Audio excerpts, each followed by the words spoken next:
If you've ever been underestimated, if someone in power has ever tried to break you just because they could, hit that subscribe button, like the video, drop a comment, because this is a story where justice wasn't just served, it was engineered, frame by frame.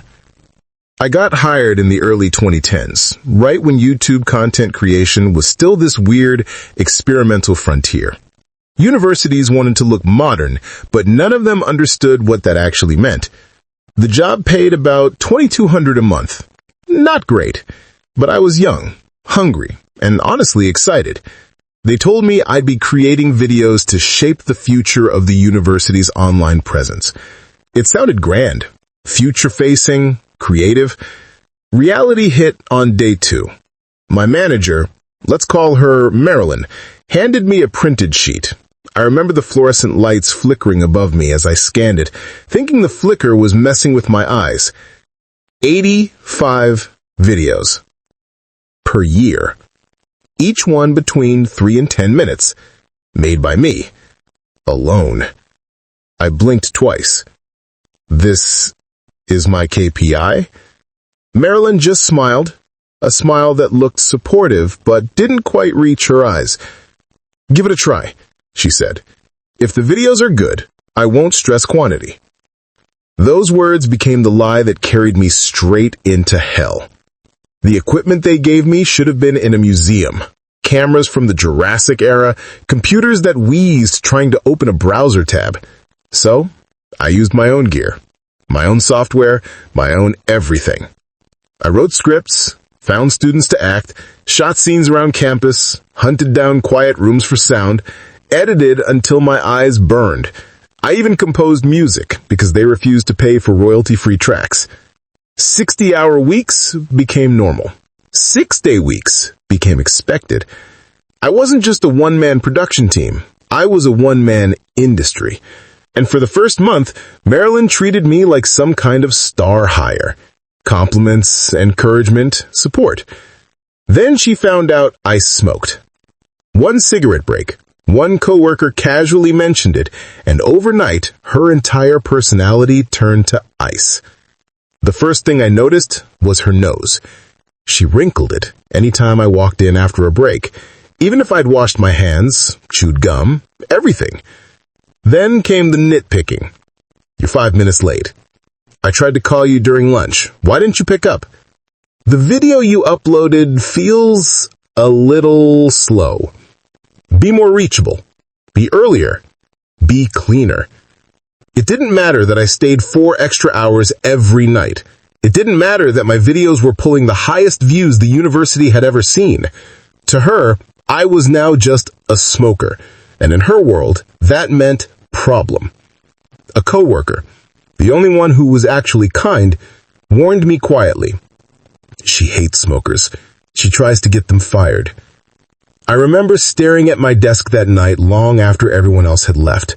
My hands were shaking, not from anger, but from something colder, something heavier.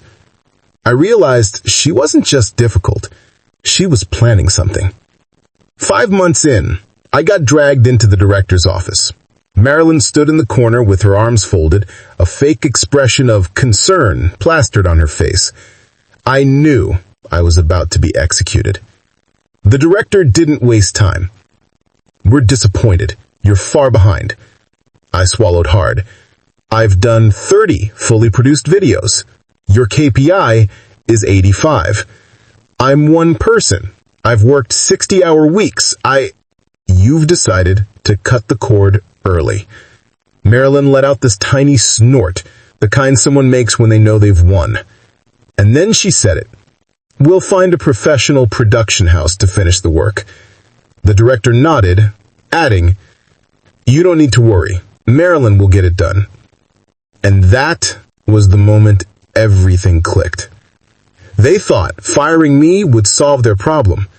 They thought hiring a production house would magically produce 50-plus videos quickly and cheaply. But I knew something they didn't. Professional production houses were expensive, and the only database of contacts they had, mine. I walked out of that office feeling strangely calm, because as they were celebrating my exit, I was already planning theirs. My job up until then included maintaining a directory of production houses, all vetted, all categorized, all ready for emergencies. So, the night before my final day, I sat at my desk, opened that file, and rewrote every contact. Wrong numbers, emails that bounced, fake addresses. All except one. A single production house I knew well, because a friend of mine worked there. A junior director who'd been trying to climb the ladder.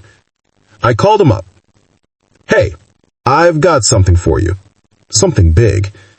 I laid out the situation. He listened. Then he laughed, this disbelieving, excited laugh. Within minutes, he looped in his general manager. When they heard it was a 6-month project with a high 6-figure budget, they didn't just agree, they practically begged to begin. We drafted a contract for a standard finder's fee of 15%, and then I gave them the secret weapon, a step-by-step playbook on exactly how to pitch to the university, the themes, the tone, the academic buzzwords Marilyn loved to eat up. When the pitch day came, they walked in like psychic geniuses. They knew the university's style, aesthetic, branding, content goals, everything. The director and Marilyn were stunned. "Wow," Marilyn said breathlessly. "You're exactly what we've been looking for." They signed immediately. They thought they had struck gold. They had, just not for themselves. Now here's the thing.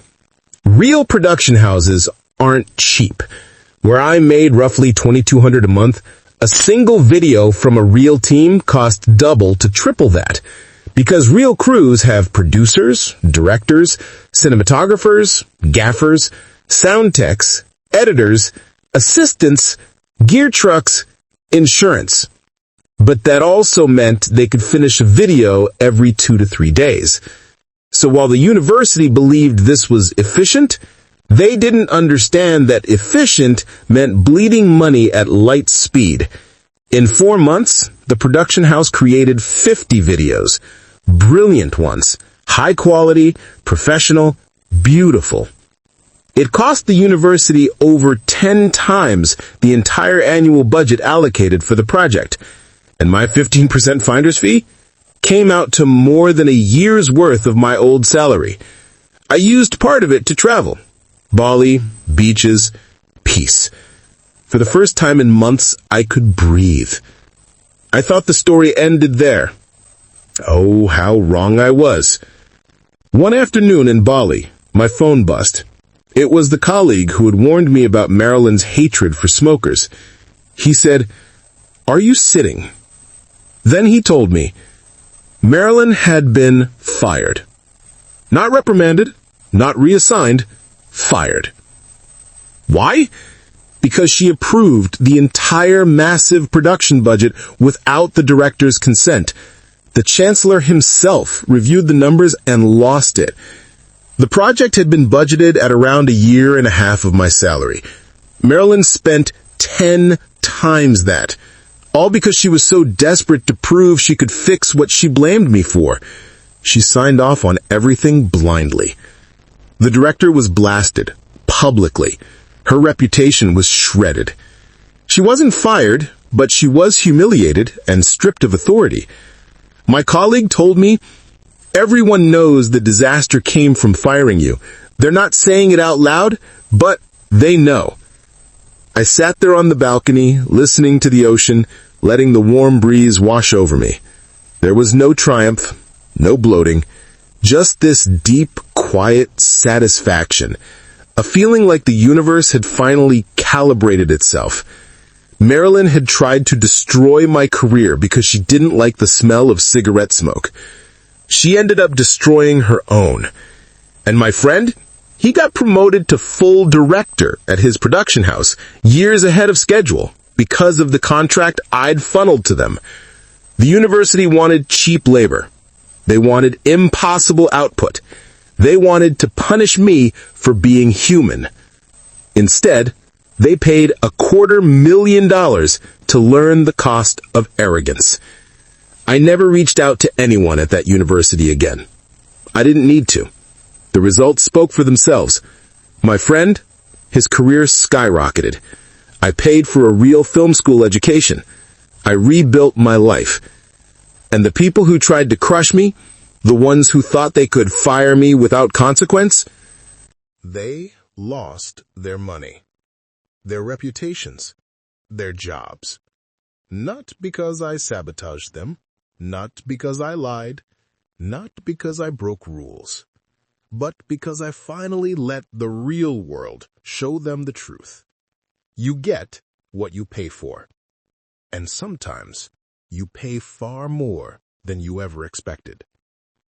Justice doesn't always come like thunder. Sometimes it moves quietly, through tiny decisions, tiny oversights, tiny moments of arrogance. And if you're patient, those tiny cracks eventually bring the whole structure crashing down. If you enjoyed this slow burn revenge story, hit that like button. It helps a lot. Subscribe for more stories where justice isn't handed out, it's crafted. And tell me in the comments, what's the most satisfying revenge you've ever seen? Thanks for watching. Until next time, stay sharp.